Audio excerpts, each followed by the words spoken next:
नमस्कार, आप देख रहे हैं द न्यूज। आपके साथ मैं सृष्टि मिश्रा। भव्य दिव्य नव्य राम मंदिर बनकर तैयार हो गया। रामलला पूरे देश के, पूरे विश्व के उसमें विराजमान हो चुके हैं।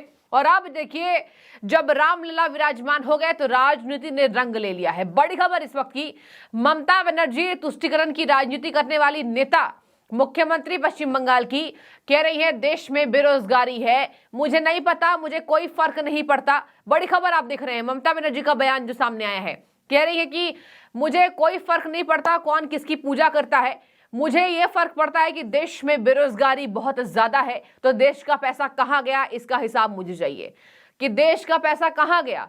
आपको बता दें, ये वही ममता बनर्जी हैं जो पश्चिम बंगाल में, मतलब देखिए, कानून व्यवस्था धराशायी किए बैठी हैं। कोई आवाज उठाने वाला है नहीं, हिम्मत नहीं किसी की।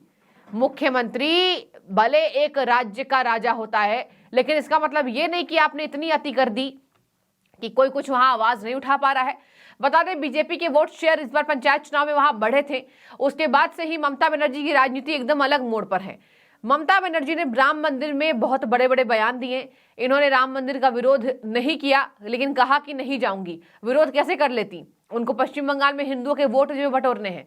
और अक्टूबर के महीने में जो दुर्गा पूजा आती है, दुर्गा पूजा में तो पश्चिम बंगाल में आप अगर अपनी रुचि नहीं दिखाएंगे तो हिंदुओं का वोट नहीं मिलेगा। तो आज ये देवी दुर्गा की उपासक हो गई हैं। बता दें आपको, कह रही हैं हम देवी दुर्गा के उपासक हैं, हमें कोई धर्म की सीख ना दे, और हम राजनीति से पहले, चुनाव से पहले धर्म की नीति नहीं अपनाते हैं, हम देवी दुर्गा के राह पर चलते हैं। और क्या भाजपा, ये लोगों ने राम मंदिर में माता सीता, देवी सीता की चर्चा नहीं की? क्या ये महिला विरोधी हैं? आपको बता दें, एक साधारण सी बात है, जब जय श्री राम का नारा लगाया जाता है, जय सिया राम का भी नारा लगाया जाता है। ऐसा नहीं है कि बस जय श्री राम का नारा लगाया जाता है। और देखिए, यहाँ पर ममता बनर्जी ने इसको भी अलग अलग कास्ट करने की कोशिश की है। मतलब यहाँ भी वो लड़वाना चाहती हैं कि कुछ नहीं मिला तो चलिए भाजपा को धर्म विरोधी तो ना, लेकिन महिला विरोधी बता दो।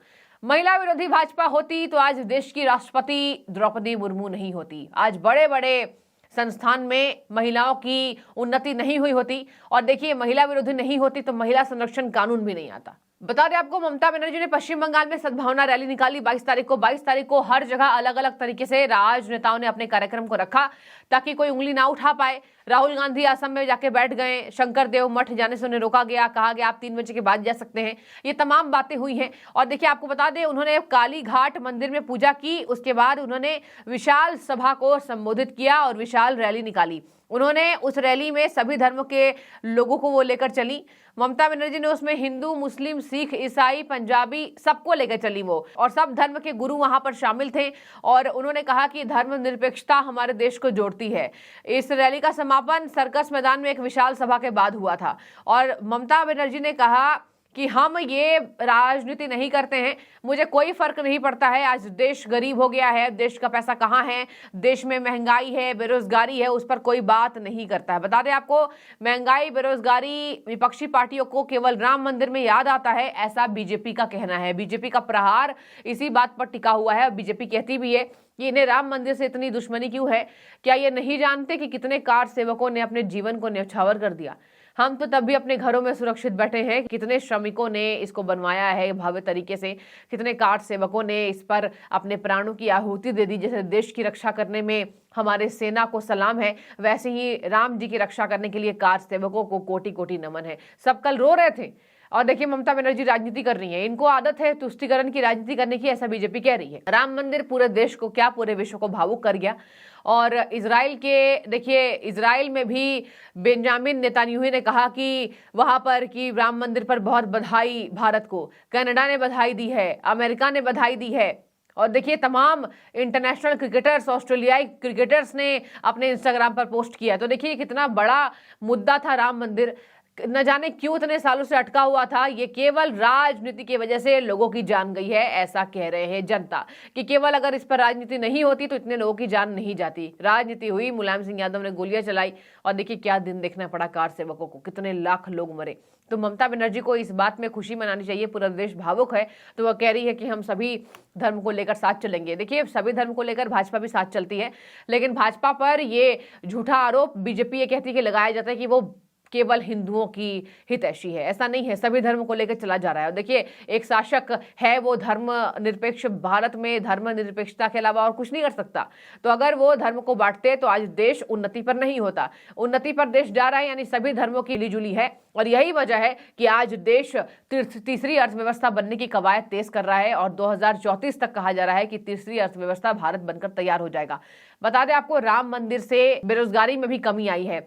राम मंदिर का मॉडल हो जाए, राम मंदिर के झंडे हो जाए, भगवान श्री राम के झंडे हो जाए, भगवा वस्त्र हो जाए, इतने मार्केट्स में बिक्री हुई है। आज जगह जगह रोजगार इससे खुला राम मंदिर से। और कहा जा रहा है कि राम मंदिर से 500 करोड़ से भी ज्यादा फायदा हुआ है और अलग अलग राज्यों में छोटे छोटे कारीगरों को बढ़ावा दिया गया है। और यही वजह है कि राम मंदिर एक बड़ा देश का उज्जवल भविष्य है। बता दें आपको, अयोध्या जो भव्य बनकर तैयार हो गया है, ममता बनर्जी जो बात कर रही है, कहा जा रहा है कि अयोध्या में अब नए नए होटल्स खुल रहे हैं, 5 स्टार्स होटल खुल रहे हैं, सड़कों का चौड़ीकरण हुआ। मुख्यमंत्री योगी जी हैं वहां पर, जिनका मॉडल पूरे विश्व में प्रख्यात है। तो यूपी मॉडल में अयोध्या मॉडल भी आता है। अब अयोध्या मॉडल अलग होगा और यही वजह है कि अयोध्या में अलग अलग तरीके से विकास किया जा रहा है। आप अयोध्या जाकर देखिए, अयोध्या नगरी पूरी बदल गई है। सभी पुराने इमारतों को तोड़कर नया बनाया जा रहा है, नवीनीकरण हो रहा है और चौक को बनाया गया, वहां लता मंगेशकर चौक हो जाए। इसके साथ राम मंदिर की वजह से कितने बेरोजगारों को रोजगार मिला। और देखिए, जहां भी डेवलपमेंट के काम होते हैं, जिस शहर का चौड़ीकरण होता है, नवीनीकरण होता है, उससे जाहिर सी बात है रोजगार उत्पन्न होते हैं। तो इतने रोजगार पैदा हो रहे हैं, राम जी खुद रोजगार लेकर आए हैं। तो ममता बनर्जी कह रही है कि देश में बेरोजगारी है। तो कहा जा रहा है कि ये कुछ नहीं, केवल राजनीति ममता बनर्जी करना चाहती है। ममता बनर्जी वही ममता बनर्जी हैं जिन्होंने हनुमान जयंती पर जो पथराव हुआ तो उस पर कुछ नहीं कहा। कानून व्यवस्था धराशायी है। शेख शाहजहां इनका भागा हुआ है, टीएमसी का नेता, कोई कार्रवाई नहीं होती। पश्चिम बंगाल में पंचायत चुनाव में खून खराबे हुए, कोई कार्रवाई नहीं होती, पुलिसिंग नहीं होती। हिंदुओं की सद्भावना रैली निकाली जाती है तो वहां पर अटैक होता है। साधुओं को अभी पीटा गया पश्चिम बंगाल में, वो गंगा सागर स्नान करने जा रहे थे मकर संक्रांति में। पश्चिम बंगाल का चेहरा सामने आ चुका है। ममता बनर्जी, पूरे संसार में कहा जाता है कि अगर क्रूर शासकों में नाम आएगा तो ममता बनर्जी का नाम आएगा, जिन्होंने हिंदुओं के साथ क्रूरता की है। ये इल्जाम लगते हैं बीजेपी लगाती है, मैं नहीं कह रही हूँ। देखने वाली बात इसमें यह हो जाएगी कि ममता के इस बयान के बाद बीजेपी क्या पलटवार करती है। बीजेपी देखिए हमेशा ममता का पलटवार करती है। ममता कह रही है कि बेरोजगारी हो गई है, मुझे चाहिए कि देश का पैसा कहाँ गया, हम तो एक बात करते हैं और सीता जी की बात ये क्यों नहीं करते हैं। मैं चुनाव से पहले धर्म की राजनीतिकरण पर विश्वास नहीं करती। तो ये तमाम बातें ममता बनर्जी की थी जो मैंने आपको बताया। अब आपकी जो भी राय हो जरूर कमेंट में बताएं। ममता बनर्जी की राजनीति रंग ले रही है और पश्चिम बंगाल का माहौल क्या होगा आप सब बखूबी जानते हैं। तो कमेंट करिए और आपकी जो भी राय हो जरूर रखें। शुक्रिया आपका द न्यूज़ से जुड़ने के लिए।